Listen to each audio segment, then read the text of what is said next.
Before you go out there and call yourself a muscle car fan, you need to know which cars actually backed it up where it counted, on the quarter mile. So today, we're going all the way back to 1967 and counting down the 5 fastest muscle cars over the quarter mile.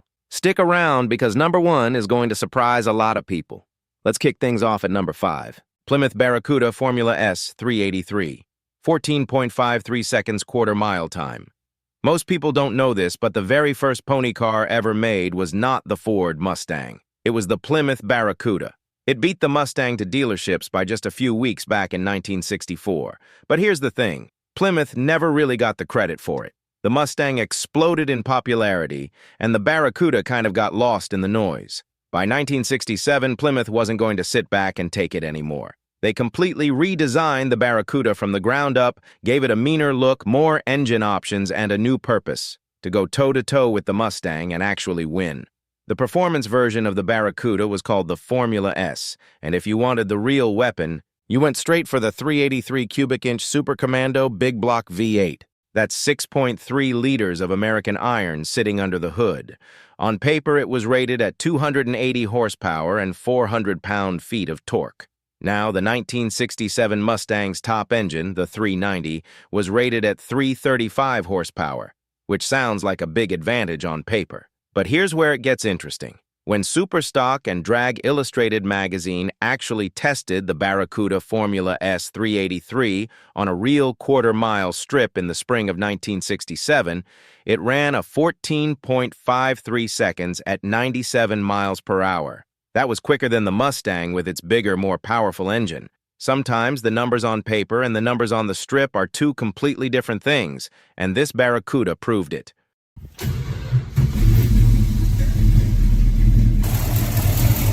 Smooth running engine.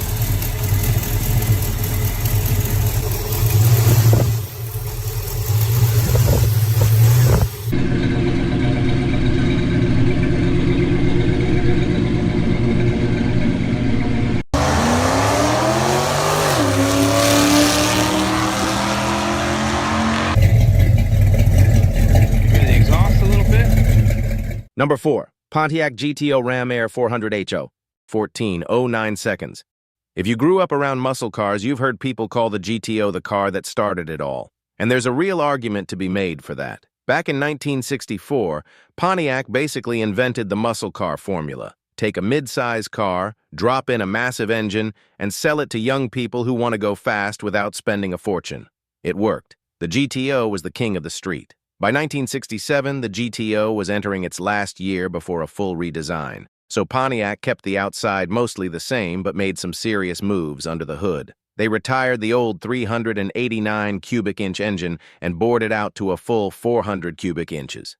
They also killed off the famous Tri-Power 3 carburetor setup, which upset a lot of people. But what replaced it was nothing to cry about. You now had 3 versions of the 400. The basic 2-barrel carb version made 265 horsepower. That was the grocery getter. The standard 4-barrel made 335. And then there was the HO, which stood for high output, making 360 horsepower and 438 pound-feet of torque.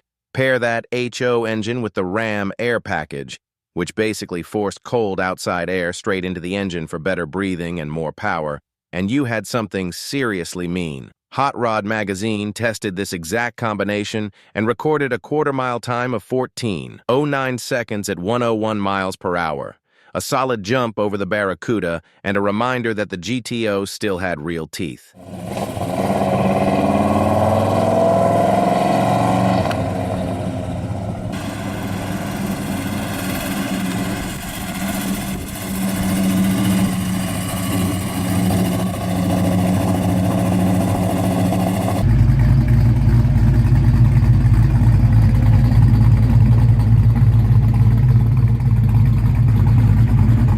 Number 3, Pontiac Firebird 400 HO Ram Air, 14.03 seconds. Here's something wild. For most of the 1960s, Ford was basically embarrassing everyone in the pony car segment. The Mustang was everywhere, on every street, in every movie, in every driveway. General Motors was watching all of this money flow straight into Ford's pockets, and they knew they had to do something fast. So in 1967, GM launched not one, but two pony cars at the same time, the Chevrolet Camaro and the Pontiac Firebird. Both cars shared the same basic platform and similar body panels underneath, but each brand was allowed to give their car its own personality. The Camaro was more of a street brawler. The Firebird had a bit more class to it, more like a sports car with muscle car blood. In its most aggressive form, the 1967 Firebird came with a 400 cubic inch V8, borrowed straight from the GTO. But here's the thing. Pontiac actually restricted the output on that engine in the Firebird. In the GTO, the HO made 360 horsepower, but in the Firebird, the HO version was limited to 325 horsepower and 410 pound-feet of torque. Some people think it was to keep the Firebird from completely overshadowing the GTO. Whatever the reason, it didn't matter much, because with the Ram Air option bolted on, that 325 horsepower 400 was still an absolute monster on the strip. Superstock and Drag Illustrated magazine got behind the wheel in March of 1967 and clocked a quarter-mile time of 14.03 seconds at 103.6 miles per hour. That put the Firebird just ahead of the GTO. The student had beaten the teacher, barely, but Pontiac still wasn't at the very top of the list. That honor went to a couple of other GM machines.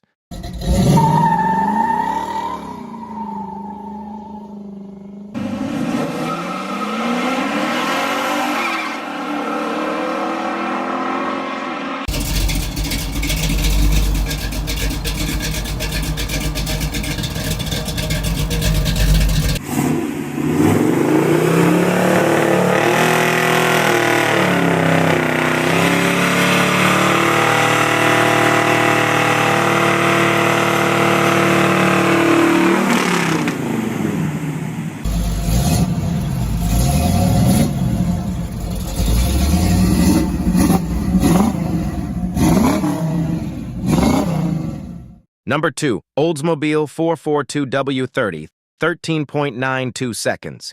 People don't talk about the Oldsmobile 442 nearly enough, and that's a crime. This car has one of the most underrated muscle car stories of the entire era. When it first came out in 1964, it was Oldsmobile's answer to the GTO. But for the first 2 years, it couldn't quite keep up. The GTO was faster, more popular, and got all the attention.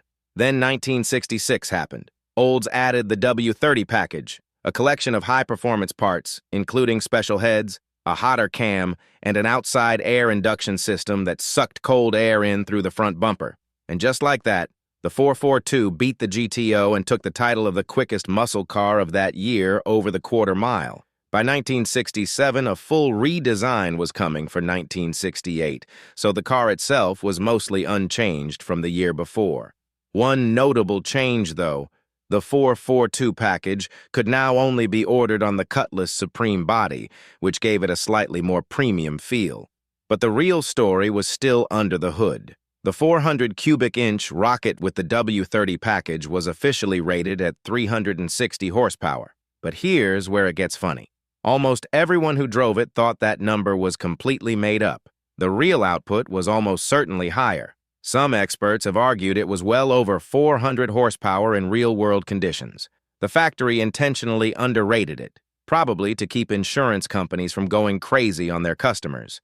Whatever the real number was, the results spoke for themselves. Hot Rod magazine tested the W30-equipped 442 and ran a 13.92 seconds at 104 miles per hour. That broke into the 13-second range. That was seriously quick for a production street car in 1967. First place was close, but someone else still had the crown.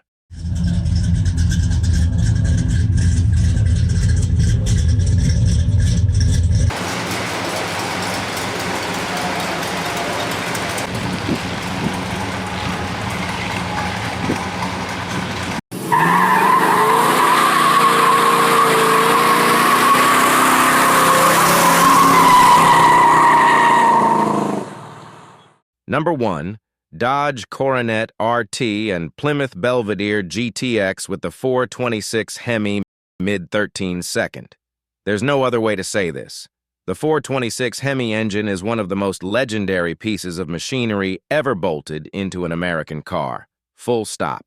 The story of the HEMI starts on the NASCAR tracks of the early 1960s, where Chrysler went racing with a massive, hemispherically shaped combustion chamber engine that was producing power numbers nobody had seen before. The design of the cylinder head allowed for bigger valves, better airflow, and a more complete burn of the fuel mixture. It was basically a technical weapon disguised as an engine. Chrysler made the street version of the 426 HEMI available to regular buyers starting in 1966. And for 1967, they made a decision to limit it to just a few special models: the Dodge Coronet RT, the Dodge Charger RT, and the brand new Plymouth Belvedere GTX. Interestingly, the magazines that tested the HEMI Charger kept getting unusually slow times, which made people scratch their heads. But the Coronet RT and the GTX, those cars were a completely different story. The two cars were both built on Chrysler's B-body platform, so they were mechanically very similar. The GTX was the fancier one.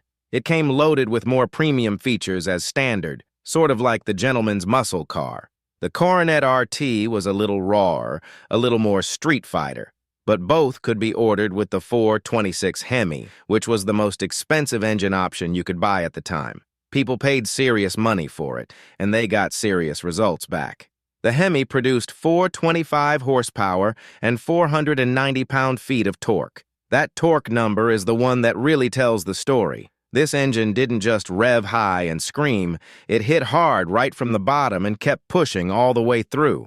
Magazines tested both the Coronet RT and the GTX with the HEMI, and both cars consistently ran the quarter mile in the mid-13-second range at around 105 miles per hour. Nobody in 1967 could touch that on a production car. The HEMI-powered Mopars were in a class by themselves.